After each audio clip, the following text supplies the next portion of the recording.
One of the candidates running for a seat on the Wisconsin Supreme Court is defending work he did for the Republican Party of Wisconsin in 2020, including during the creation of plans for a fake slate of electors. New at 10, Caroline Day talks with a political expert from UW-Madison about the potential for this issue to affect which voters show up at the polls. In 2020, Daniel Kelly was working as an attorney, and one of his clients was the Republican Party of Wisconsin.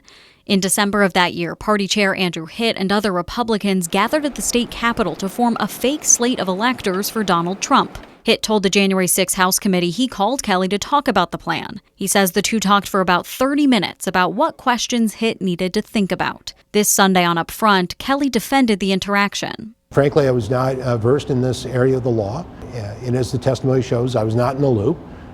So it was just that one conversation, just a general conversation about the subject, and that was it.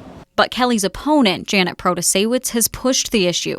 UW-Madison political science professor Howard Schwaber says Protasewicz is hoping it resonates with a specific type of voter. Where it does potentially have some traction is among Republican and conservative voters in Wisconsin. He says January 6th was a breaking point for some of them. It's plausible that some number, potentially a significant number of voters who would have otherwise voted for him might change their mind on the grounds that, well, I'm a conservative, I'm maybe even a Trump supporter, but I don't go as far as this. But Schwaber says that's all dependent on which narrative voters believe. Protasewicz is that Kelly was deeply involved in the plan to make a fake slate of electors, or Kelly's that he took one phone call.